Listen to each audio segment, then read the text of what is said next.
ஓராசை மனதினிலே பாபா உன் போல் ஆகிடவே துணைக்கென உந்தன் கரம் பிடித்தேனே மாயையை விலக்கி வாழ்ந்திருக்கேனே.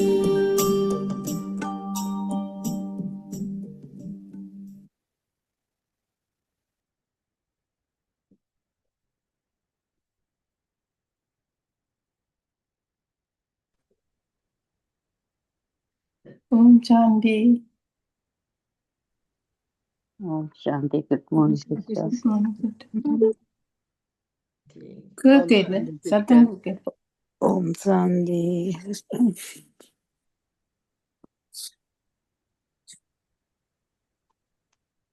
கேக்குதா கேட்கலையா? இப்ப ஓம் சாந்தி. எல்லாருக்கும் குட் மார்னிங், இனிய காலை வணக்கங்கள்.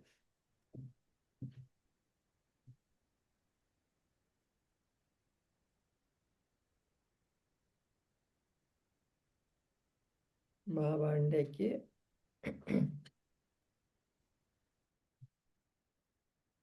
தூய்மையாக்குற இல்லையா, தூய்மையை பற்றி ஸ்டார்ட் பண்றார்.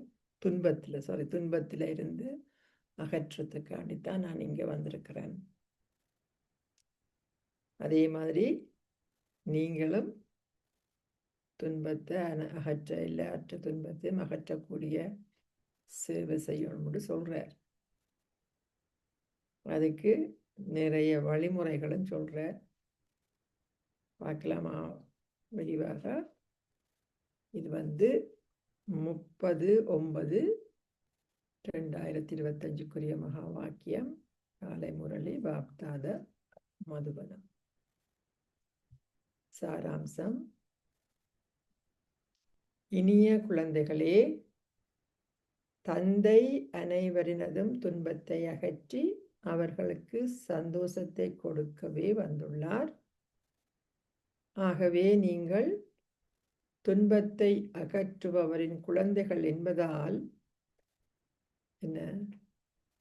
எவருக்கும் துன்பத்தை விளைவிக்க கூடாது. இறைவனை பற்றி இன்னொன்னு சொல்லி வச்சிருந்தான். பாபா கிளியரா தன்னுடைய வேலை என்ன, 2 வேலை தான் பாபா செய்கிறார். ஒன்று, உலகத்தை தூய்மையாக்குறார். தூய்மையாக்குறதன் மூலம் இந்த துன்பத்திலிருந்து குழந்தைகளை விடுவிக்கிறார். தூய்மையின்மைதான் துன்பத்துக்கு காரணம் இல்லையா? அப்ப அழகண்டைக்கு பாபா துன்பத்தை மொயினா எடுக்கிறார். இனிய குழந்தைகளே, தந்தை அனைவரினதும் துன்பத்தை அகற்றி அவர்களுக்கு சந்தோஷத்தை கொடுக்கவே வந்துள்ளார். ஆகவே நீங்கள் துன்பத்தை அகற்றுபவரின் குழந்தைகள் என்பதால் உங்களைத்தான் செலக்ட் பண்ணியிருக்கிறேன் இல்லையா, குழந்தைகள என்பதால் எவருக்கும் துன்பத்தை விளைவிக்க கூடாது. கேள்வி: ஒரு மேன்மையான அந்தஸ்தை கோரவுள்ள குழந்தைகளின் பிரதான அறிகுறிகள் யாவை? ஒரு மேன்மையான அந்தஸ்தை கோரவுள்ள குழந்தைகளின் பிரதான அறிகுறிகள் யாவை?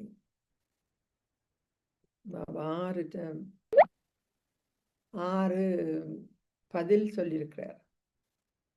முதலாவது, அவர்கள் எப்பொழுதும் ஸ்ரீமத்தை பின்பற்றுகின்றார்கள். இரண்டாவது, அவர்கள் எதனையிட்டும் ஒருபோதும் பிடிவாதமாக இருப்பதில்லை. மூன்றாவது, அவர்கள் தாமாகவே கற்று தங்களுக்கான ராஜ்ய திலகத்தை இட்டுக்கொள்வதற்கு விரைவாக பாய்ந்து செல்கின்றார்கள். நாலாவது, அவர்கள் ஒரு பொழுதும் தமக்கு இழப்பை ஏற்படுத்துவதில்லை. ஐந்தாவது, அவர்கள் அனைவர் மீதும் கருணை நிறைந்தவர்களாகவும் அனைவருக்கும் நன்மை பயப்பவர்களாகவும் இருக்கின்றார்கள். அவர்கள் சேவை செய்வதில் மிகவும் ஆர்வமாக இருக்கின்றார்கள். 6வது, அவர்கள் சீரழிந்த செயல்கள் எதனையும் செய்வதில்லை. அவர்கள் சண்டை சச்சரவுகளில் ஈடுபடுவதில்லை. பாபா 6 விஷயமா அதை பிரிச்சிருக்கிறார். ஆனால் இந்த முதலாவது பின்பற்றினாலே இந்த 6 ஆட்டோமேட்டிக்கா ஃபுல்ஃபில் ஆயிடும். நீங்க பாபாண்ட ஸ்ரீமத்தை பின்பற்றீங்கன்னு சொன்னா அவன் இதெல்லாம் சொல்லிட்டார். இப்படியெல்லாம் நீங்க இருக்கக்கூடாது. எத்தனையோ முரளிகளில் பாபா என்ன சொல்லியிருக்கிறார்? தலைகீழாக இருக்கிறவங்களை நேராக்கிறதுக்கு வந்திருக்கிறேன். இதெல்லாம் தலைகீழான செயல்கள் இல்லையா? பாடல். நீங்கள் இரவை உறக்கத்திலும் பகலை உண்பதிலும் வீணாக்கினீர்கள். நீங்கள் இரவை உறக்கத்திலும் பகலை உண்பதிலும் வீணாக்கினீர்கள். ஓம் சாந்தி. ஆன்மீக குழந்தைகள் ஆன்மீக தந்தையின் முன்னால் அமர்ந்திருக்கின்றார்கள். குழந்தைகளாகிய நீங்கள் மாத்திரமே இந்த மொழியை புரிந்து கொள்கின்றீர்கள். பாபா சொல்ற விஷயம் உங்களுக்கு தான் தெரியுது. புதியவர் எவராலும் இதனை புரிந்து கொள்ள முடியாது. வேறு எவருமே ஓ ஆன்மீக குழந்தைகளே என கூற மாட்டார்கள். வேற யாரும் சொல்லிவிடுமா உங்களோட ஆன்மீக குழந்தைகளேன்னு சொல்லி? பாபாவுக்கு மட்டும்தான் தெரியும் நீங்கள் ஆத்மாக்கள்ன்றது. எப்பவுமே அந்த விழிப்புணர்வு இருக்கிறேன் பாபா. மற்றாக்களுக்கு அந்த விழிப்புணர்வே இல்லை. என்ன சொல்றார்? வேறு எவருமே ஓ ஆன்மீக குழந்தைகள் என்ற கூற மாட்டார்கள். வேறு எவருக்கும் இதனை எவ்வாறு கூறுவது என தெரியாது. எவரும் உண்மையில் மிகச்சரியாக அறிந்து கொள்ளாத ஆன்மீக தந்தையின் முன்னால் நீங்கள் அமர்ந்திருக்கின்றீர்கள் என்று உங்களுக்கு தெரியும். உலகத்தில் இருக்கிற ஆக்களுக்கு கடவுள் எப்படிப்பட்டவர், எப்படி இருக்கிறார், என்ன செய்கிறார் என்றது தெரியாது. ஆனால் உங்களுக்கு சரியா தெரிஞ்சிருக்குது. அதுலேயும் பாபா சொல்லுவார், சில நேரங்கள் என்ன சொல்லுவார்? என்ன மிக மிக மிக சிலரே சரியாக 100% அறிஞ்சிருக்கிறார். கைப்பிடி அளவினர் தான் இந்த ஞானத்தையே எடுக்கினான். அதுலேயும் பாபா சொல்லுவார், மிக மிக சொற்பாக்கள் தான் என்னை உள்ளபடி அறிஞ்சிருக்கிறான். இல்லையா?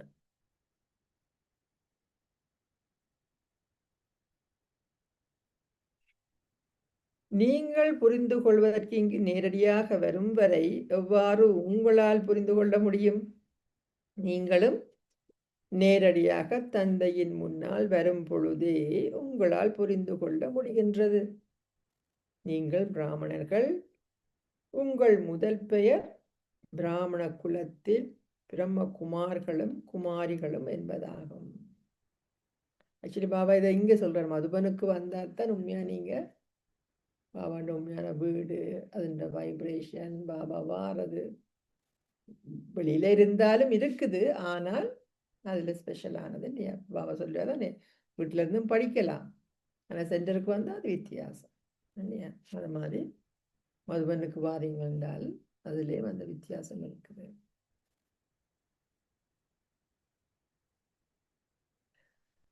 ஆத்மாக்கள் அனைவரும் சிவனுக்குரியவர்கள் இல்லையா? எல்லாருமே சிவனுடைய குழந்தைகள், சிவனுக்கு உரியவர்கள்.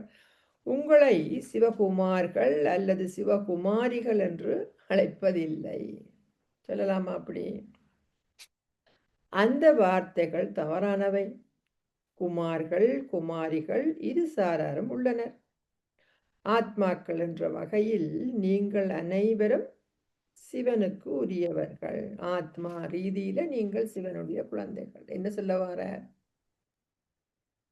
பௌதீகத்துல வந்துட்டீங்கன்னா உடல் எடுத்துட்டீங்க, நீங்கள் வித்தியாசப்படுறீங்க இல்லையா?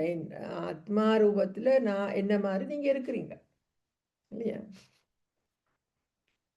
நீங்கள் மனிதர்களின் குழந்தைகளாகும் பொழுது குமார்கள் குமாரிகள் என அழைக்கப்படுகிறீர்கள். சரீரம் எடுக்கக்குள்ள அழைக்கப்படுகின்றீர்கள். சிவனின் குழந்தைகள் நிச்சயமாக அசரீரியான ஆத்மாக்கள் ஆவார்கள். கிளியரா சொல்றார் பாபா. சாரி கிராமங்கள் என்று அழைக்கப்படுகின்ற ஆத்மாக்கள் மாத்திரமே ஆத்ம உலகில் வசிக்கின்றார்கள். நீங்கள் இங்கு வரும் பொழுது பௌதீகமாக குமார்களும் குமாரிகளும் ஆகுகின்றீர்கள் உடல் எடுக்கக்குள்ள. உண்மையில் நீங்கள் சிவதந்தையின் குழந்தைகளான குமார்களாவீர்கள். நீங்கள் சரீரங்களில் பிரவேசிக்கும் பொழுது அங்கே ஆத்ம ரூபத்தில் ஆண் என்று சொல்றார் பாபா. அதால நீ அங்க குமார்ன்ற. ஆனால் நீங்கள் சரீரத்தில் பிரவேசிக்கும் பொழுது குமார்களும் குமாரிகளும் ஆகுகின்றீர்கள். ஆண் பெண் என்ற வடிவம் எடுக்கிறான். நீங்கள் பிரம்ம குமார்களும் குமாரிகளும் என்பதால் சகோதர சகோதரிகள் என்று அழைக்கப்படுகின்றீர்கள். நீங்கள் இந்நேரத்திலேயே இந்த ஞானத்தை பெறுகின்றீர்கள். பாபா எங்களை தூய்மையாக்கி தன்னுடன் மீண்டும் எங்களை அழைத்துச் செல்வார் என நீங்கள் அறிவீர்கள். எந்த அளவுக்கு ஆத்மாக்கள் தந்தையை நினைவு செய்கின்றார்களோ அந்த அளவுக்கு அவர்கள் தூய்மை ஆகுவார்கள். ஆத்மாக்களாகிய நீங்கள் பிரம்மாவின் வாய் மூலமாக கொடுக்கப்பட்ட இந்த ஞானத்தை கற்கின்றீர்கள். படங்களிலும் தந்தையின் ஞானம் மிக தெளிவாக உள்ளது. படங்களிலும் இந்த ஞானம் மிக தெளிவாக உள்ளது. சிவபாபாவை எங்களுக்கு கற்பிக்கின்றார். எங்களுக்கு ஸ்ரீகிருஷ்ணர் கற்பிக்கவும் இல்லை. ஸ்ரீகிருஷ்ணர் மூலம் தந்தையால் எங்களுக்கு கற்பிக்கவும் முடியாது என்று சொல்லிட்டு நம்ம இது சொல்றார். கீதை உபதேசித்தது கிருஷ்ணர் என்று சொல்லிச்சுனா அதனால பாபா கிளியரா சொல்ற. கிருஷ்ணர் எங்களுக்கு படிப்பிக்கவும் இல்லை. ஸ்ரீகிருஷ்ணர் மூலமும் தந்தையால் எங்களுக்கு இதை என்றார். அவர் குழந்தை கோல்டன் ஏஜில் இருக்கிறார். எப்போ உங்களுக்கு இந்த ஞானம் தேவை? இங்க கலியுகத்துல. ரெண்டு விஷயம் சொல்றார் பாபா. இல்லை, ஸ்ரீகிருஷ்ணர் ஸ்வர்க்கத்தின் இளவரசர். இதனையும் குழந்தைகளாகி நீங்கள் விளங்கப்படுத்த வேண்டும். ஸ்ரீகிருஷ்ணர் சத்தியயுகத்து பெற்றோரின் குழந்தை. அவர் சத்தியயுகத்து தந்தை ஒருவரின் குழந்தை. அவர் வைகுந்தத்தின் இளவரசர். எவருமே அவரை அறியார். ஸ்ரீகிருஷ்ணரின் பிறந்த நாளில் மக்கள் தங்கள் சொந்த வீடுகளிலும் ஆலயங்களிலும் அவருக்காக ஓர் ஊஞ்சல் கட்டுகிறார்கள். தாய்மார்கள் ஆலயங்களுக்கு சென்று அங்குள்ள உண்டியலில் பணத்தை இட்டுவிட்டு தங்கள் வழிபாட்டை மேற்கொள்கின்றார்கள். இந்நாட்களில் ஸ்ரீ கிருஷ்ணரை போன்றே கிறிஸ்துவும் சித்தரிக்கப்பட்டுள்ளார். என்ன சொல்ல வரார் பாபா? இங்கே ஸ்ரீகிருஷ்ணர் சித்தரிக்கப்பட்டதை போன்று அவருக்கு கிரீடம் அணிவித்து அவருடைய தாயின் மடியில் வைத்துள்ளார்கள். மாதா தூக்கி வச்சிருக்கிற மாதிரி தான் போட்டு சொல்லினோம். ஸ்ரீகிருஷ்ணர் கிறிஸ்து என்ற பெயரின் ஓசை ஒத்ததாக இருக்கின்றன. கிருஷ்ணர் கிரைஸ்ட் இல்லையா, ஒத்ததாக இருக்குது. ஆனால் ஸ்ரீகிருஷ்ணரின் பிறப்புக்கும் கிறிஸ்துவின் பிறப்புக்கும் இடையில் பாரிய வேறுபாடு உள்ளது. அவர் எங்க பிறந்தார், இவர் எங்க பிறந்தார் இல்லையா? அவர் எந்த இடத்துல பிறந்தார், இவர் எங்க பிறந்தார்.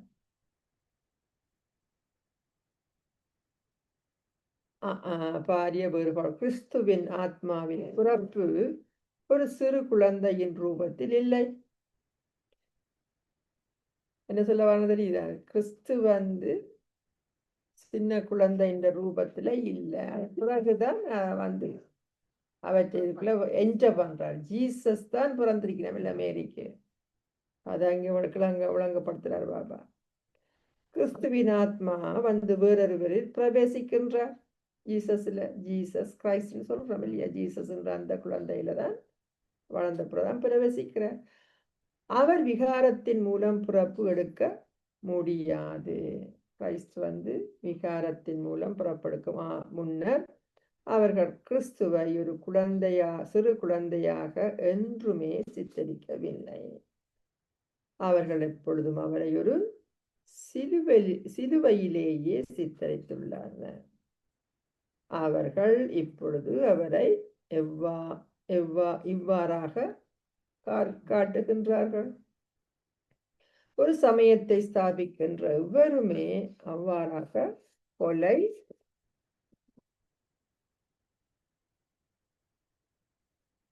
செய்யப்பட முடியாது என்பதை குழந்தைகளாகிய நீங்கள் அறிவீர்கள். அங்க என்ன காட்டிட்டு நாம் சிலுவையில் அறைஞ்சு இல்லையா? ஆகவே அவர்கள் யாரை கொன்றார்கள்? அவர் பிரவேசித்துள்ள சரீரமே வேதனை அடைந்தது இல்லையா? அவருக்கு துன்பம் இல்லை. யாருக்கு துன்பம் இங்க வந்துச்சு? பிரம்மபாபாவுக்கு துன்பம் வந்துச்சு. சிவபாபா வந்த யார் துன்பத்தை அனுபவிச்சது?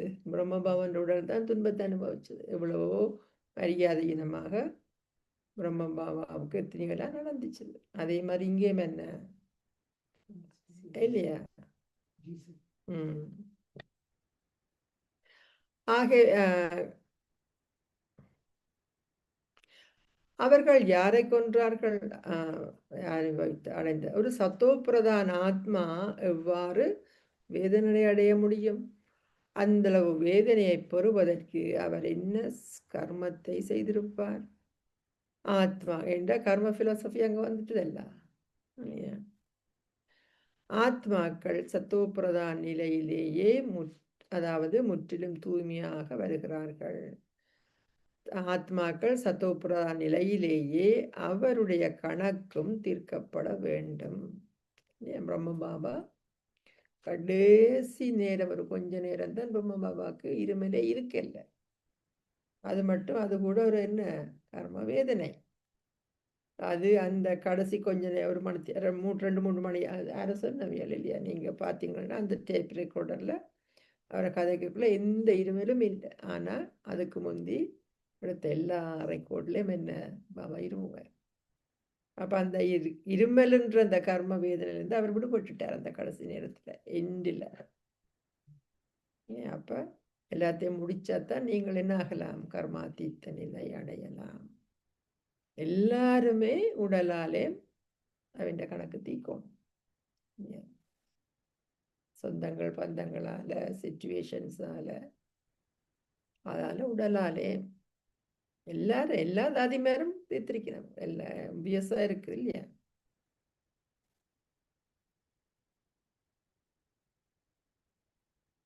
இப்பொழுது தந்தை அனைவரையும் தூய்மையாக்குகின்றார். முற்றிலும் தூய்மையான ஆத்மா அங்கிருந்து வந்து வேதனையை அனுபவம் செய்ய முடியாது. ஆத்மாவே வேதனைக்கு உட்படுகின்றார். ஆத்மா தனது சரீரத்தில் உள்ள பொழுதே வேதனையையும் துன்பத்தையும் அனுபவம் செய்கின்றார். நான் வேதனைப்படுகின்றேன் என்று கூறியது யார்?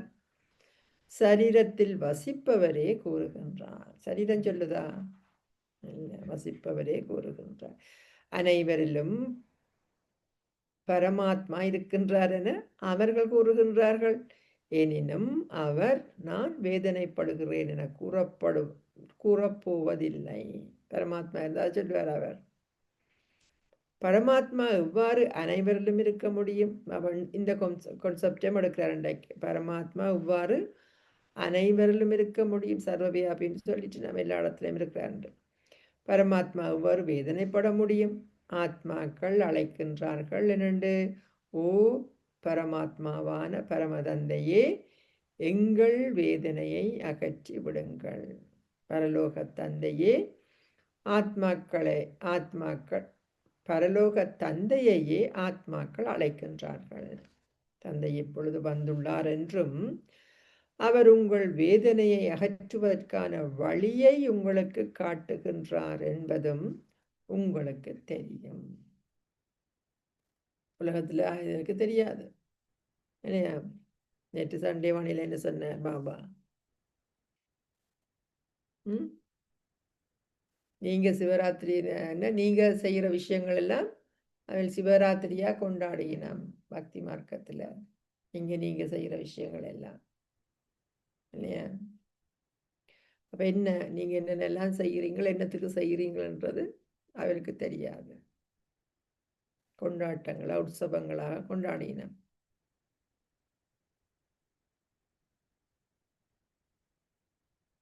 ஆத்மாக்களாகிய நீங்கள் சரீரங்களில் இருக்கும் பொழுதே என்றென்றும் ஆரோக்கியமாகவும் செல்வந்தர்களாகவும் ஆகுகின்றீர்கள்.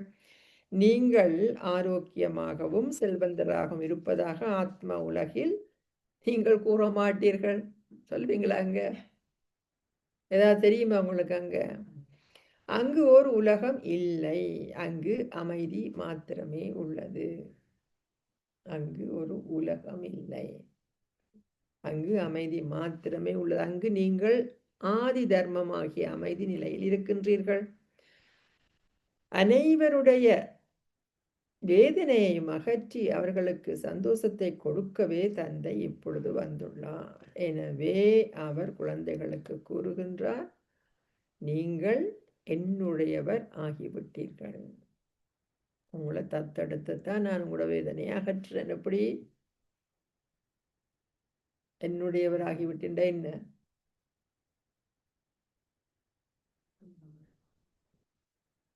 உங்களை இந்த குழந்தையாக்கி டெய்லி வந்து படிப்பிக்கிறேன்.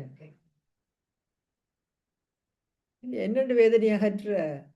ஞானம், ஞானத்தின் மூலம் உங்களுக்கு வெளிச்சத்தை தாரார் பாபா இல்லையா?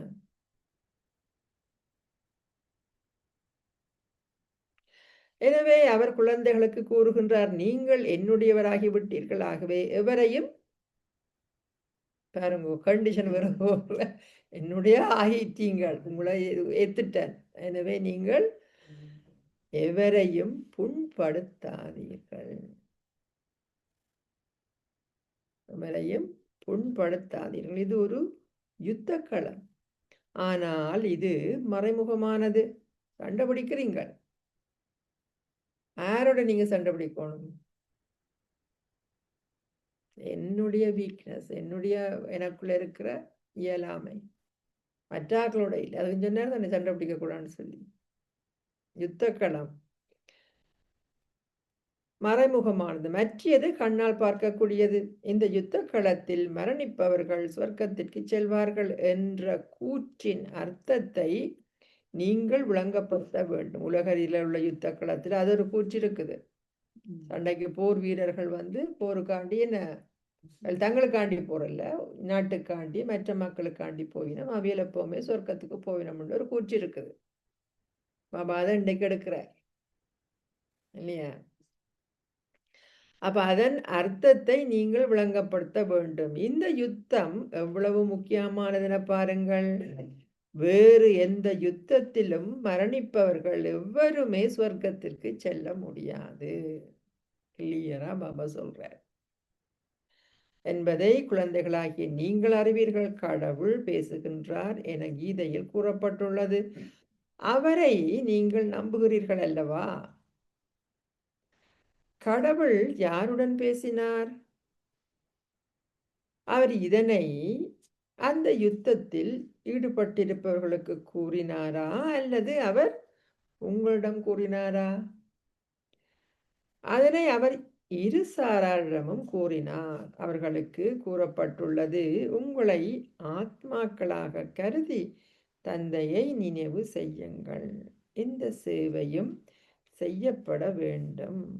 அங்கே எத்தனையோ பேருக்கு சொல்லியிருக்கிறார்கள், எத்தனையோ பேர் வந்திருக்கிறார். நீங்கள் ஸ்வர்க்கத்திற்கு செல்ல வேண்டுமாயின் முயற்சி செய்ய வேண்டும். பாபா சொல்லியிருக்கிறார் அன்னைக்கு புற குழந்தைகள்கிட்ட. ஒரு யுத்தத்தில் அனைத்து சமயத்தவர்களும் உள்ளார்கள், சீக்கியர்களும் அதில் உள்ளார்கள். அவர்கள் சீக்கிய சமயத்திற்குள் செல்வார்கள்.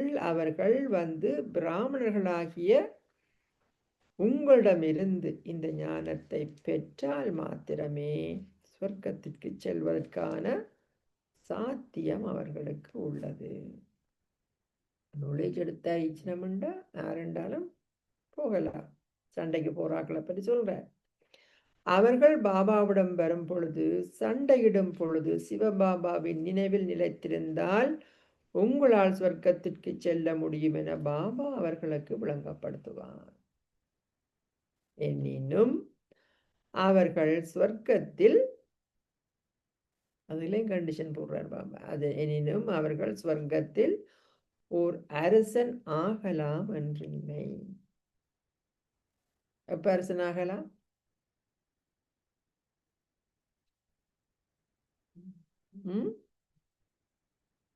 எப்ப அரசன் ஆகலாம்? பாபாவுண்ட 4 ஞானம், யோகம், தாரணை, சேவை 4 இருந்தாத்தான் நீங்கள் அரசனாகலாம். ஒன்றுல குறைவுண்டாலும் நீங்கள் அவுட். பாஸ் வித் ஓனர்ஸ் இல்லையா? அவையில் நினைக்கிறதோட மட்டும்தான் சரி. அதுவும் எவ்வளவு தூரத்துக்கு நினைக்கிறோம்ன்றது அது அடுத்த விஷயம். போருக்கு போராக்களுக்கு குழங்கப்படுத்தினாலும் இல்லையா, எத்தனை பெர்சன்டேஜ் நினைப்பினோம். அதால அப்படி இல்லைன்ற இல்லை, மேலும் அதிகமாக அவர்களுக்கு விளங்கப்படுத்த முடியாது. அவ்வளவுதான் நம்ம கெப்பாசிட்டி இல்லையா? அவர்களுக்கு ஒரு சிறிதளவு இந்த ஞானத்தை மாத்திரம் விளங்கப்படுத்தலாம். அவர்கள் ஒரு யுத்தத்தில் இருக்கும் பொழுது தங்கள் இஷ்ட தெய்வங்களை நிச்சயமாக நினைவு செய்கின்றார்கள். ஒருவர் சீக்கியராக இருந்தால் ஒரு குரு கோவிந்தருக்கு வெற்றி என கூறுவார். எவருமே தங்களை ஒரு ஆத்மாவாக கருதி பரமாத்மாவை நினைவு செய்வதில்லை. சொல்ல சீக்ரெட் பாபா. நாலேஜை கொடுத்தாலும் இந்த இதுதான் உங்களை கொண்டு போகும். தன்னை ஒரு ஆத்மாவாக கருதி பரமாத்மாவை நினைவு செய்வதில்லை. எனினும் தந்தையின் அறிமுகத்தை ஏற்றுக்கொள்பவர்களே சொர்க்கத்திற்கு செல்வார்கள். அன்றைக்குமே ஜான்சி ராணி சிஸ்டர்கிட்ட நான் கேட்டேனா, எப்படி வார எல்லாருமே கடைசியில் ஒரு இது வந்ததில்லை. அப்புறம் ஒரு கிழமைக்கு முந்தி நினைக்கிறேன், ஸ்வர்க்கத்துக்கு வருவினம்னு சொல்லி இந்த கிறிஸ்து அவையில் எல்லாம் வாரன்றது அது கேட்டேனா. அவையில் முழு ஞானம் அவளுக்கு கிடைக்காது. அவையில் ஆத்மா பரமாத்மான்ற ஞானத்தை அடைவினம், அதோட யோகா பண்ணுவினம். இறைவனை நினைக்கிறதால அந்த கடைசியில பெருவினமே ஒழிய அவளுக்கு எல்லா ஞானமும் இருக்காது. சரியா? கிளியரா சொன்ன சிஸ்டர். நான் இதுல சொல்றேன் என்ன, அப்புறம் நான் அவட்ட கேட்டேன் நான் கிளியர் பண்றதுக்கு. எனினும் தந்தையின் அறிமுகத்தை ஏற்றுக்கொள்பவர்களே சுவர்க்கத்துக்கு செல்வார்கள். தூய்மையாகுபவரான அந்த ஒரே ஒருவரே அவர் என்ன, அப்ப அந்த யோகா பண்ணக்குள்ள என்னத்தை எக்ஸ்பீரியன்ஸ் பண்ணிவிடும், அந்த பாபாட்டு இருக்கிற அந்த கடவுள் அந்த கிறிஸ்டியானிட்டியில அவர் அன்பைத்தான் அனுபவம் பண்ணுவார். இந்த அன்பை பற்றி ஸ்டார்டிங்ல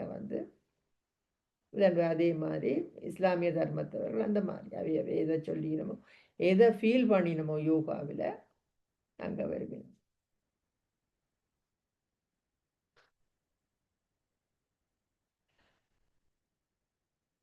தூய்மையாக்குபவரான அந்த ஒரே ஒருவரே அனைவரனதும் தந்தை. அவர் தூய்மையற்றவர்களுக்கு கூறுகின்றார், என்னை நினைவு செய்தால் உங்கள் பாவங்கள் அழிக்கப்பட்டு நான் ஸ்தாபிக்கின்ற சந்தோஷ உலகிற்கு நீங்கள் செல்வீர்கள். இந்த யுத்தத்தில் இருக்கையில் நீங்கள் சிவபாபாவை நினைவு செய்தால் சொர்க்கத்திற்கு செல்வீர்கள். அந்த யுத்தம் இதிலிருந்து வேறுபட்டது. தந்தை கூறுகின்றார், இந்த ஞானம் என்றுமே அழிக்கப்பட முடியாது. அனைவரும் சிவபாபாவின் குழந்தைகள். இப்பொழுது சிவபாபா கூறுகின்றார், என்னை மாத்திரம் நினைவு செய்வதனால் முக்திதாமத்தில் என்னிடம் நீங்கள் வருவீர்கள். இப்பொழுது கற்பிக்கப்படுகின்ற இந்த ஞானத்தை கற்பதனால் நீங்கள் ஸ்வர்க்க ராஜ்யத்தை பெற முடியும். இது மிகவும் இலகுவானது.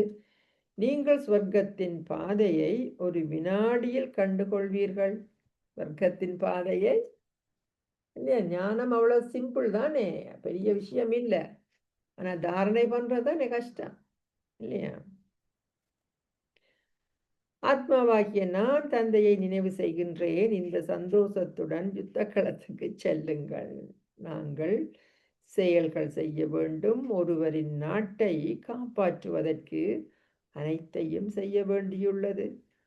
அங்கு ஒரே ஒரு தர்மமே உள்ளது. எங்கு?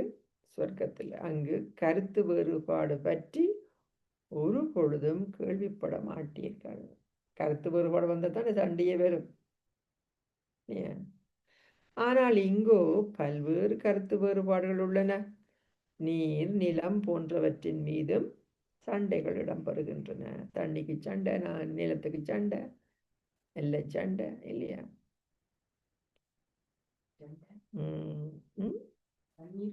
அதுதான் சொல்றேன் நான். தண்ணி முக்கியமா இந்தியாவில் எவ்வளவு தண்ணிக்காண்டி பிரச்சனை நடக்குது. அவர்களுக்கான நீர் வழங்குதல் நிறுத்தப்பட்டால் அவர்கள் கற்களை வீச ஆரம்பிக்கின்றார்கள். அவர்கள்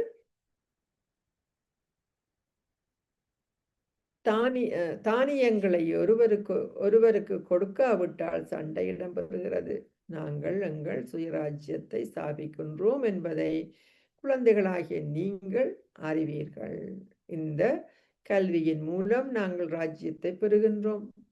ஒரு புதிய உலகம் நிச்சயமாக ஸ்தாபிக்கப்பட வேண்டும். அது நிச்சயிக்கப்பட்டுள்ளது. உங்களுக்கு அதிகளவு சந்தோஷம் ஏற்பட வேண்டும். எதற்காகவும் சண்டை சச்சரவுகள் இருக்க வேண்டியதில்லை. நாங்கள் மிக எளிமையாக வாழ வேண்டும். நீங்கள் உங்கள் புகுந்த வீட்டிற்கு செல்ல போகின்றீர்கள் என்பதால் இப்பொழுது என்ன செய்யணுமா? புகுந்த வீட்டுக்கு போகணும்னா இப்ப என்ன செய்யணும்? அஞ்ஞாத வாசத்தில் இருக்கின்றீர்கள் என பாபா விளங்கப்படுத்தியுள்ளார். அஞ்ஞான வாசம். அஞ்ஞான வாசம் தான் தெரியும் தானே? மறைவாக இருக்கிறது. மறைவாக இருக்கிறது. பனஸ்வாசம்ன்றது காட்டுக்கு போறது. அஞ்ஞான வாசம் என்று சொன்னா நீங்கள் நாட்டுக்குள்ளேயே இருப்பீங்க. அது தெரியும் தானே? இப்ப இந்த கதை பாண்டவர்கள் ஒரு வருஷம் என்ன தாங்கள் அரசர் என்று தெரியாம நாட்டுக்குள்ளேயே இருக்கணும். சாதாரணமான உடுப்புல இருக்கிறது. என்ன சொல்ல வர்றார் மாமா? சாதாரணமா இருங்கோன்ற. என்னென்னலாம் நாங்க செய்கிறோம் பார்க்கணும். பாபா கொஞ்ச நாளாவே சாப்பாட்டை பற்றியும் சிம்பிளான சாப்பாடுன்னு சொல்றாரு. இப்ப இன்னைக்கு அஞ்ஞாத வாசம். நீங்கள் யாருண்டே தெரியக்கூடாது. சாதாரண மக்கள் மாதிரி இருக்கணும். அதே நேரத்துல என்ன செய்யணும்னு சொன்னார். இன்றைக்கு பெரிய பொறுப்பு தந்தார் உங்களுக்கு.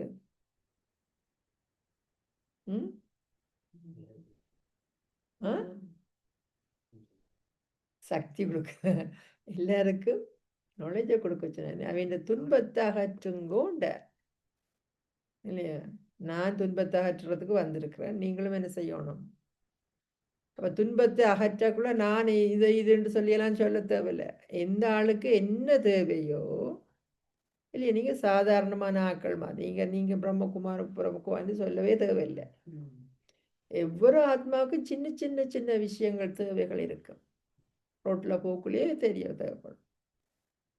நாலேஜ் தான் கொடுக்கணும் இல்லை, நீங்கள் அவையோட துன்பத்தை அகற்றுறதுக்கு இல்லையா? எந்த ஆத்மாவுக்கு என்ன தேவையோ அந்த நேரத்தில் நீங்க அதை செய்யணும்.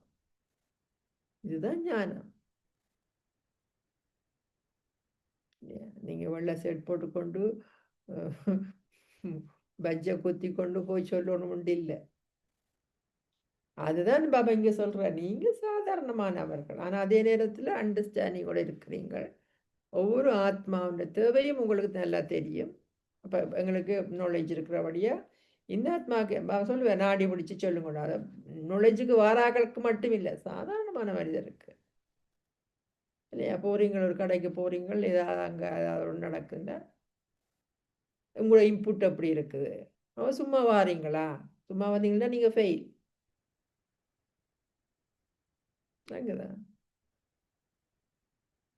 இதுதான் அஞ்ஞாத வாசம்.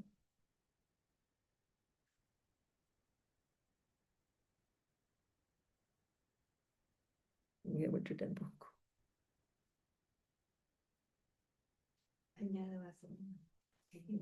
நீங்க எங்க என பாபா விளங்கப்படுத்தியுள்ளார். ஆத்மாக்கள் அனைவரும் செல்வார்கள், ஆனால் ஆனால் சரீரங்கள் செல்ல மாட்டாது. ஆத்மா போகும், சரீரம் போகாது. இங்கதானே சரீரம் எல்லாம் இருக்க போகுது. சரீரத்தின் ஆணவம் துண்டிக்கப்பட வேண்டும்.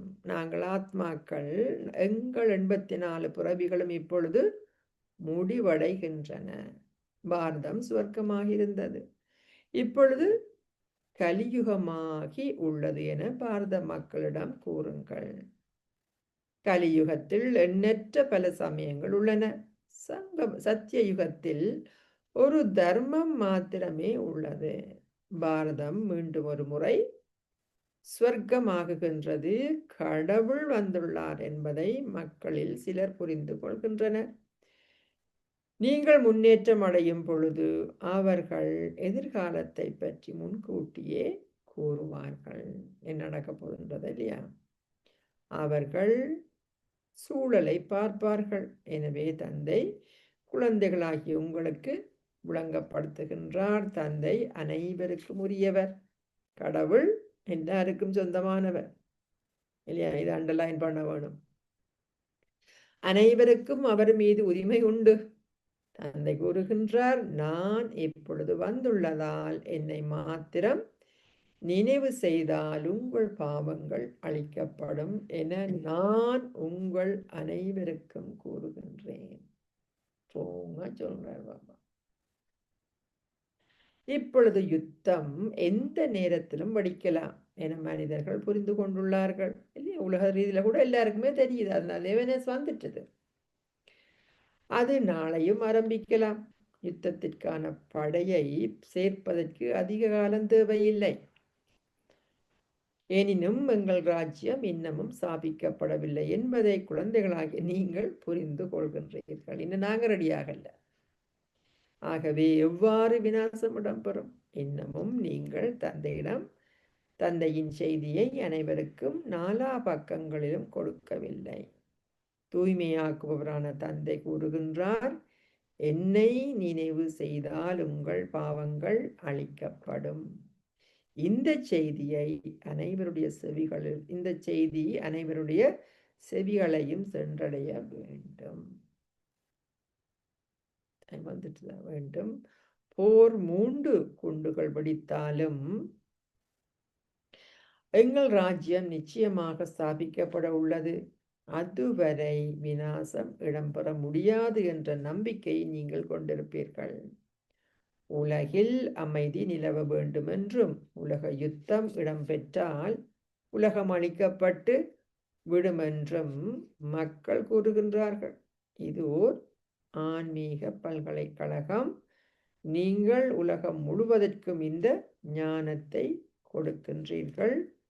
ஒரே ஒரு தந்தை மாத்திரமே வந்து உலகை மாற்றம் அடைய செய்கின்றார். இந்த இதுலயே நாங்க மெடிடேஷனை ஸ்டார்ட் பண்ணோம் இல்லையா? ஒரே ஒரு தந்தை மாத்திரமே வந்து உலகை மாற்றம் அடைய செய்கின்றார். இப்படியெல்லாம் பாபாங்களுக்கு இந்த மாற்றத்துக்கு உதவி செய்கிறார்ன்றதை நாங்க யோசிக்கலாம். ஒரே ஒரு தந்தை மாத்திரமே வந்து உலகை மாற்றம் அடைய செய்கின்றார். அந்த ஒத்தாரிட்டி அவருக்கு மட்டும்தான் இருக்கு. ஏன் அவருக்கு மட்டும்தான் இருக்குது அந்த ஒத்தாரிட்டி?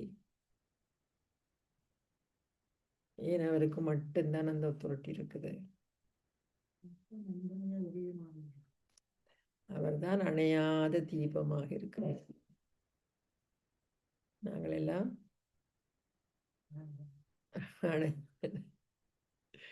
இல்லையா, ஆல்மோஸ்ட் டெட்டுக்கு வந்துட்டோம் இல்லையா? பவர் இல்லை, ஆத்ம தீபத்துல பவர் இல்லை. எப்பவுமே பிரகாசிக்கிற தீபமா இருக்கிறார். அந்த பாட்டு அருமையான பாட்டிலே அந்த டிராபிக் கண்ட்ரோல்ஸும் ஒவ்வொரு சக்கரமும் மில்லியன் கணக்கான வருடங்களுடையது என அம்மக்கள் கூறுகின்றார்கள். அதன் காலம் 5000 வருடங்கள் என்பதை நீங்கள் அறிவீர்கள். கிறிஸ்துவுக்கு 3000 வருடங்களுக்கு முன்னர் சொர்க்கம் இருந்ததாக கூறப்பட்டது. அவர்கள் இஸ்லாமினதும் பௌத்தத்தினதும் காலத்தை கணக்கிட்டுள்ளார்கள். அந்த இரு சமயங்களுக்கும் முன்னர் வேறு எவரை பற்றியும் குறிப்பிடப்படவில்லை. நீங்கள் அனைத்தையும் மிகச் சரியாக திகதி வாரியாக வெளிப்படுத்தலாம். இல்லையா? சக்கரத்தின் இது சொல்லலாம். ஆகவே நீங்கள் அதிகளவு போதை கொண்டிருக்க வேண்டும். சண்டை சச்சரவுகள் என்ற கேள்விக்கே இடமில்லை. அனாதைகளாக உள்ளவர்களே சண்டையில் ஈடுபடுவார்கள். பாருங்க பாபா இப்படி எல்லாம் சொல்ற. மேல சொன்னார் சண்டை போடக்கூடாதுன்னு சொன்னேன். இன்னைக்கு இப்ப அடுத்தது என்ன சொல்ற? அனாதைகளை மேலே சொன்னார், நானும் கூட தத்தெடுத்துட்டேன்னு சொன்னேன். அடுத்து சொல்றாரு இப்ப அனாதைகளா இருக்கிறாங்க தான் சண்டைகள். இப்பொழுது என்னென்ன முயற்சிகளை நீங்கள் செய்கின்றீர்களோ அதுவே உங்கள் 21 பிறவிகளுக்கான வெகுமதி ஆகுகின்றது. நீங்கள் சண்டை சச்சரவுகளில் ஈடுபட்டால் உங்களால் மேன்மையான அந்தஸ்தை பெற முடியாது. நீங்கள் தண்டனையையும் அனுபவம் செய்ய வேண்டும். எதுவாக இருந்தாலும் உங்களுக்கு என்ன வேண்டுமோ என்ன செய்யட்டாம்? தந்தையிடம் வந்து விடுங்கள்.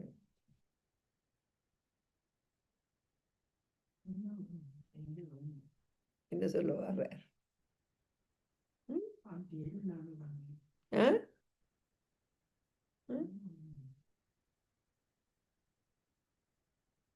என்ன சொல்லுவார்? எல்லா உறவு முறையும் என்னட்ட வெயின்ற, அங்க இங்க போகாத. எத்தனை விதமான உறவு முறை இறைவன்கிட்ட வைக்கலாம், அப்பாட்ட வைக்கலாம். என்னென்ன தேவையோ உங்களுக்கு கூப்பிடுங்க. அந்த தேவைக்கு தகுந்தா போல அந்த ஆளை கூப்பிடுங்க. இல்லையா?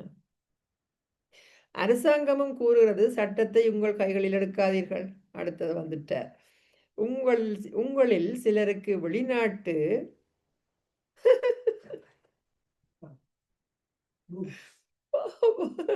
என்னத்தான் விட்டார் பாபா. இப்பதான் உங்களில் சிலருக்கு வெளிநாட்டு சப்பாத்தில் விருப்பம் உள்ளதாக கூறுகிறீர்கள். சாப்பாடை கேட்கல, சப்பாத்து கேட்டிருக்கிறேன். பாபா கூறுகின்றார், குழந்தைகளே நீங்கள் இப்பொழுது அஞ்ஞாத வாசத்தில் வாழ்கின்றீர்கள். அங்கு நீங்கள் மிகச்சிறந்த பொருட்கள் பலவற்றை பெறுவீர்கள். எங்க தந்தை சரியானவற்றை மாத்திரமே உங்களுக்கு கூறுவார். அவர் கூறுவார், இது சரியில்லை, இங்கு அத்தகைய பொருட்களை நீங்கள் ஏன் விரும்புகின்றீர்கள்? பார்க்கணும் எல்லார்ட்டும் என்னென்னலாம் இருக்குதுன்னு சொல்லி. நீங்கள் மிக எளிமையாக இங்கே வாழ வேண்டும். இல்லாவிட்டால் உங்களிடம் சரீர உணர்வு இருக்கும். இதில் நீங்கள் உங்கள் சொந்த கட்டளைகளை பின்பற்றக்கூடாது. பாபா கூறுகின்றார், உங்களுக்கு நோய் இருந்தால் நீங்கள் ஒரு வைத்தியரை அழைக்கலாம். மருந்தினால் அனைவருக்கும் சிகிச்சை செய்யலாம். எனினும் தந்தை இங்கே இருக்கின்றார். ஸ்ரீமத் என்றால் ஸ்ரீமத்தான். நம்பிக்கை எங்குள்ளதோ அங்கு வெற்றியுண்டு. நீங்கள் இவை அனைத்தையும் புரிந்து கொள்கின்றீர்கள். தந்தையின் ஆலோசனையை பின்பற்றுவதில் நன்மையே உள்ளது. நாங்கள் எங்களுக்கும் நன்மையை ஏற்படுத்த வேண்டும். ஒருவரை ஏனும் உங்களால் ஓர் பவுண்ட் பெறுமதி வாய்ந்தவராக்க முடியாவிட்டால் அப்பொழுது நீங்களும் ஒரு சதப்பெறுமதி அற்றவர்களாகவே இருக்கின்றீர்கள். நீங்கள் ஒரு பவுண்ட் பெறுமதியானவர் ஆகுவதற்கு தகுதி வாய்ந்தவர் அல்ல. இங்கு உங்களுக்கு பெறுமதி இல்லாவிட்டால் அங்கு உங்களுக்கு எப்பெறுமதியும் இல்லை. இங்க என்னண்டு நீங்க பெறுமதியை கூட்டுற அவ சொல்லிட்ட சரியோ?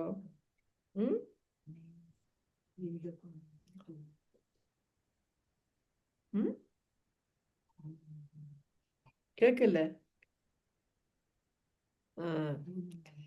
சேவை செய்யும் குழந்தைகள் சேவை செய்வதில் ஆர்வம் மிக்கவர்களாக இருக்கிறார்கள். அவர்கள் சுற்றுலா சென்று கொண்டிருக்கின்றார்கள். நீங்கள் சேவை செய்யாவிட்டால் உங்களை உபகாரி என்றோ அல்லது கருணை நிறைந்தவர் என்றோ அழைக்க முடியாது. பாபாவை நீங்கள் நினைவு செய்யாவிட்டால்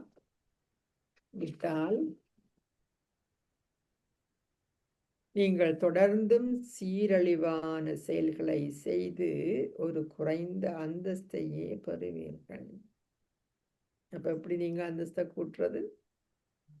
உயர்ந்த செயல்கள், கர்மத்தின் பிலோசபி, கர்ம பிலோசபி, எண்ணத்துல இருந்து செயல்கள் இல்லையா எப்படி இருக்கணும். பாபா கொஞ்ச நாளாவே சொல்ற, தொடர்புல வரக்குள்ள நீங்கள் எப்படி இருக்கிறீங்க, மற்ற ஆளுக்கு துன்பம் கொடுக்குறீங்களா, அந்த ஆளை சந்தோஷப்படுத்துறீங்களா? அதுக்கும் பாபா சொல்ல, ஸ்ரீமத்தின் அடிப்படையில சந்தோஷம் கொடுக்கணுன்ற, பிள்ளையான ரீதியில போய் சந்தோஷம் கொடுக்கிறார் இல்லையா? எவ்வாறாயினும் நீங்கள் சிவபாபாவுடன் யோகம் செய்கின்றீர்கள் என்றோ, எவ்வாறாயினும் நீங்கள் பிரம்மகுமார்கள் குமாரிகள் தான் என்றோ இல்லை. நான் பிரம்மகுமாரி ஆகிட்டேன், நான் பாபாவோட யோகம் செய்யறேன்னு சொல்லிவிட்டு உங்களோட செயல்கள் சீரழிந்ததா இருந்தா இல்லையா? பிரம்ம பாபாவுடனாகவே சிவபாபா உங்களுக்கு இந்த ஞானத்தை கொடுக்கின்றார். இது மற்றமாய் சொல்ல வார, எனக்கு பிரம்ம பாபா தேவையில்லை, சிவபாபா மட்டும் என்று சொல்லி நினைக்கிறீங்க இருக்கிறான். நீங்கள் சிவபாபாவை மாத்திரம் நினைவு செய்தால் எவ்வாறு முரளியை செவிமடுப்பீர்கள்? அதன் பெறுபெறு எவ்வாறு இருக்கும்? நீங்கள் கற்காவிட்டால் என்ன அந்தஸ்தை பெறுவீர்கள்? அனைவரும் மேன்மையான ஒரு பாக்கியத்தை கொண்டிருக்க முடியாது என்பது உங்களுக்கு தெரியும் இல்லையா? படிப்பின் மூலம்தான் என்ன எங்களுக்கு என்ன செய்யணும், எப்படி இருக்கணும்ன்றத பாபா சொல்றார். பாபா அந்த ஸ்ரீமத் மகா வாக்கியம் டெய்லி கிளாஸுக்கு வந்தா தான் அதை நாங்கள் தெரிஞ்சு கொள்றோம் இல்லையா? சிவபாபாவோட யோகம் செய்யலாம், கற்பித்தல் சரி வேற ஆசிரியரியானவரால் செய்ய முடியும்னா இல்லை. பாபா ரெண்டு பேரும் முக்கியன்றதும் டை சொல்றார் பாபா, ரெண்டு பேரும் முக்கியம் இல்லையா? படிப்பு முக்கியம், படிப்பின் மூலம் உயர்ந்த செயல்கள் முக்கியம்.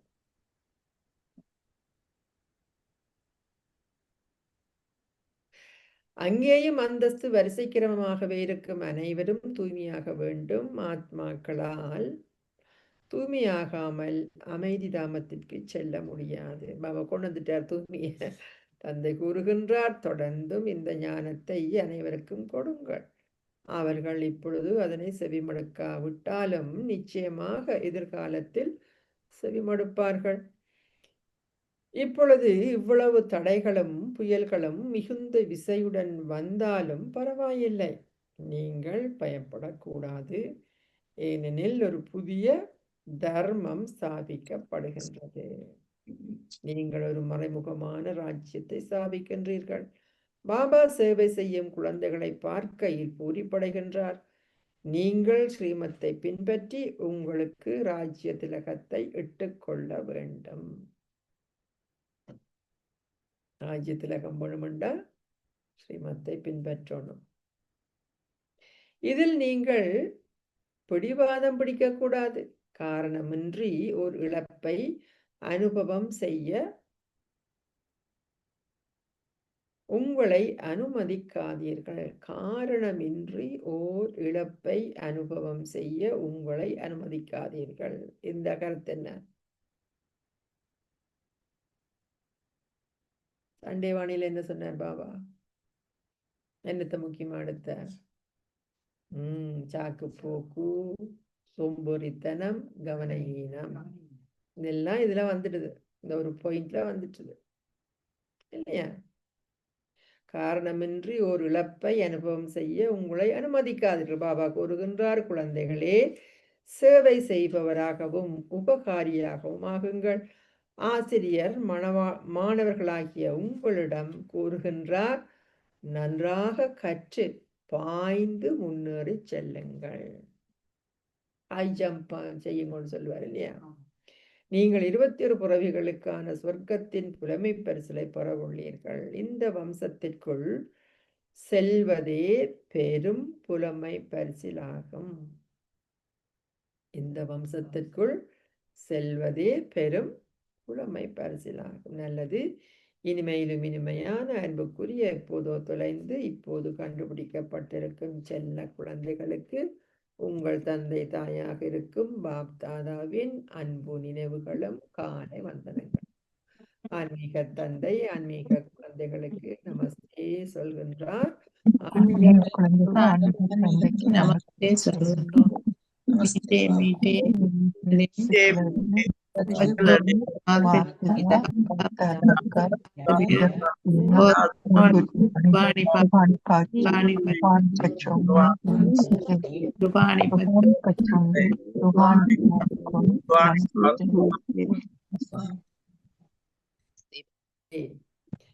தாரணைக்கான சாராம்சம். முதலாவது, இந்த சங்கம யுகத்தில் மிகவும் எளிமையாகவும் சாதாரணமாகவும் இருங்கள். முதலாவது பாயிண்ட். ஏனெனில் இது அஞ்ஞாத வாசத்துக்குரிய காலம். இங்கு எந்த எதிர்ப்பையும் கொண்டிராதீர்கள். இங்கு எந்த எதிர்ப்பையும் கொண்டிராதீர்கள். என்றுமே சட்டத்தை உங்கள் சொந்த கைகளில் எடுக்காதீர்கள். ஒரு பொழுதும் சண்டை சச்சரவுகளில் ஈடுபடாதீர்கள். இரண்டாவது, விநாசம் இடம்பெறுவதற்கு முன்னர் புதிய ராஜ்யத்தை ஸ்தாபிப்பதற்கு தந்தையின் செய்தியை அனைவருக்கும் கொடுங்கள். என்னை நினைவு செய்தால் உங்கள் பாவங்கள் அழிக்கப்பட்டு நீங்கள் தூய்மையாவீர்கள் என தந்தை கூறுகின்றார்.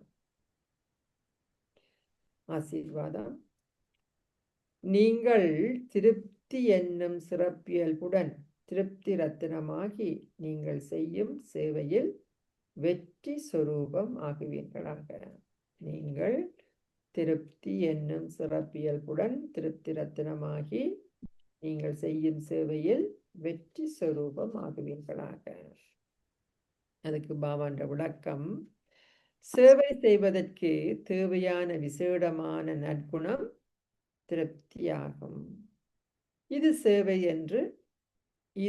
சேவை என்று அழைக்கப்படுகிறது. திருப்தியாக இருக்கிறதே ஒரு பெரிய சேவை.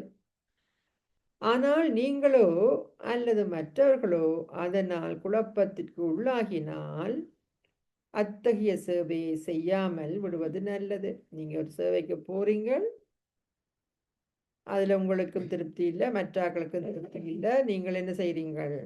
குழப்பத்துக்குள்ள உண்டாக்குறீங்கள்டா அது சேவையே இல்லாம இருக்கிறது நல்லது.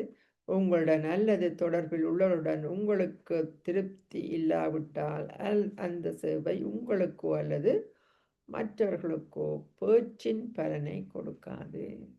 திருப்தியா நீங்க ஒன்று செய்யாட்டி அதால எந்த பலனும் இல்லை. எனவே எல்லாவற்றுக்கும் முதலில் ஏகாந்தத்தில் இருந்து என்ன செய்யட்டாம்? சேவைக்கு முதல் ஏகாந்தத்தில் இருந்து திருப்தி என்னும் ரத்தினமாக இருக்கும் ஆசீர்வாதத்தின் மூலம் உங்களை மாற்றி கொண்டு சேவை களத்துக்கு செல்லுங்கள். எல்லாமே கடைசியில என்ன சுத்தி சுத்தி ஒரு பழமொழி இருக்குல்ல, சுத்தி சுத்தி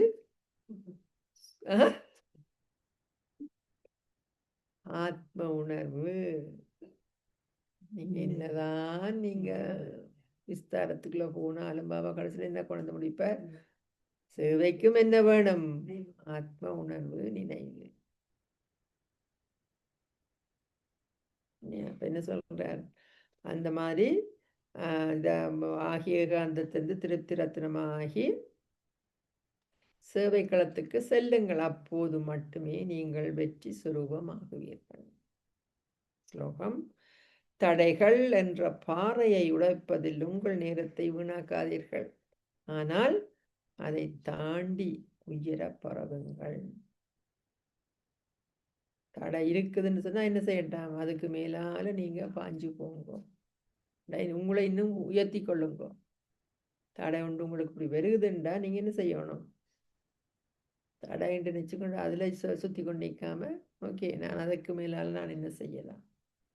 இல்லையா, அதை எப்படி நான் தாண்டலாம், ஜம்ப் பண்ணி அதை பாஞ்சு எப்படி மேலால போகலாம் என்று பாயுங்கள் என்றார் இல்லையா. மேலே என்ன சொல்றார், ஹை ஜம்ப் எடுக்க சொன்னார். அவியத்த சமிகை, இப்போது அன்பென்னும் அக்கினியை ஏற்றி உங்களின் யூகத்தை எரிமலை ஆக்குங்கள். அதற்கு விளக்கம், எரிமலை நினைவை கொண்டிருப்பதற்கு உங்களின் மனமும் புத்தியும் சக்தி வாய்ந்த ஒரு பிரேக்கையும் அத்துடன் திசை திருப்பக்கூடிய சக்தியையும் கொண்டிருக்க வேண்டும். கார் ஓட்டுறாங்களுக்கு இது தெரியும். ஏதாவது ஒன்று வெறுகுதுன்னு சொன்னா என்ன செய்யும், உடனே ஃபாஸ்டா சடன் பிரேக் இல்லையா. கார் டிரைவிங் பாஸ் பண்றதுக்கு சடன் பிரேக் போட்டா தான் நீங்க டிரைவிங்ல பாஸ். அதுல ஸ்லோ எப்ப லூஸ் ஆயிட்டீங்கனாலே நீங்க என்னதான் செய்திருந்தாலும் ஃபெயில். ஏன், சடன் பிரேக் இஸ் அவ்வளவு முக்கியம், உங்களையும் பாதுகாக்கிறதுக்கு மற்ற ஆக்களையும் பாதுகாக்கிறதுக்கு. பாபா என்ன சொல்றார், சக்தி வாய்ந்த ஒரு பிரேக்கையும் அத்துடன் திசை திருப்பக்கூடிய சக்தியையும் கொண்டிருக்க இல்லையா. பாத்தீங்கன்னா சில நேரங்களில் அடிபட போக்குள்ள நீங்க திருப்பிட்டீங்கன்னா கார் அடிபடாது இல்லையா, ஒரு பக்கத்துல போய் தப்பிடும், ஸ்கிட் பண்ணக்கல ஸ்பெஷலி. அந்த மாதிரி நீங்க என்ன செய்யட்டாம் பாபா, ஏதாவது சுச்சுவேஷன் வரக்குள்ள ஒன்று வந்து நிப்பாட்டணும் உங்களோட எண்ணத்தை, அடுத்தது தசை திருப்புறது. அந்த விஷயத்துல இருந்து நீங்கள் என்ன செய்யணும், உங்களோட மனசை திருப்புறது.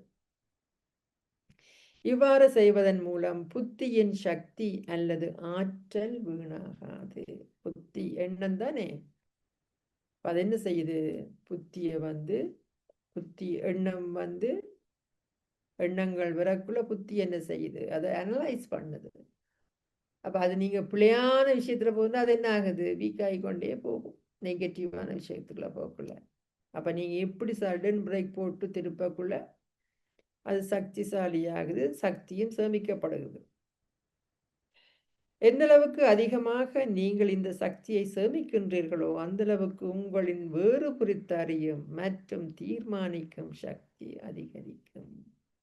இதுதான் நாங்க எல்லாரும் புறப்புல உண்டை வந்து தரம் பிரிக்கிறதுக்கும் அதை இதன்றதுக்கும் இப்படி புத்திய நாங்க அலைய விட்டோம்னா அது வராது, அதுக்குள்ளேயே போய் மாட்டுப்பட்டு நிற்போம். அப்ப நான் எந்த நேரத்துல என்ன டிசிஷன் எடுக்கணும்ன்றது எனக்கு தெரியாது. அதான வேற யார்கிட்ட போய் கேட்குறேன், இதுக்கு என்ன செய்யலாம், எப்படி ஒரு சுச்சுவேஷன் இருக்கு. ஏனென்றா நீங்க என்ன ஆகுது, உங்களோட புத்தியின் சக்தியை வேஸ்ட் ஆக்கி கொண்டிருக்கிறீங்க இல்லையா. இதற்கு இப்போது எண்ணங்களின் ஒவ்வொரு விரிவாக்கத்தையும் நிறுத்துங்கள். அதாவது விஸ்தாரத்திலிருந்து விடுபடும் சக்தியை கிரகியுங்கள். ரொம்ப அடிக்கடி கடைசி நேரத்துல ஆர் வந்து என்னன்னு சொல்ல வந்தா, பெரிசா சொல்ல வந்த சொல்ல போயிட்டுக்குவா, என்ன சொல்ல வர ஆக்கள் விசாரிச்சா உடனே ஒரு லைன்ல சொல்லி வேறான். இதுதானே பழக்கிறாரு இல்லையா. ஏன் இப்படி எல்லாம் கதைக்கிறீங்க, சாரம் பாயிண்ட்டுக்கு வாங்கும். பாயிண்ட்டுக்கு வந்தா தானே மேலே நான் பாயிண்டா இருக்கலாம். எந்த அளத்துக்கு நான் அந்த பாயிண்ட்டுக்கு வந்து பழகிறேனோ அப்பத்தான் என்ன ஆகலாம், என்ன வந்து ஒருமுகப்படுத்தலாம். கடைசி நேரத்துல ஒரு செகண்ட்ல எல்லாமே பாபா சொல்றாரு, ஒரு செகண்ட்ல உங்களால மேல போக முடியுதா, ஒரு செகண்ட்ல என்னால ஆத்மனுக்கு வர முடியுதா, ஒரு செகண்ட்ல பரந்தாமத்துக்கு போக முடியுதா, அந்த பயிற்சி ஒரு செகண்ட்ல நிறுத்த முடியுதா என்னுடைய எண்ணத்தை. ஓம் சாந்தி.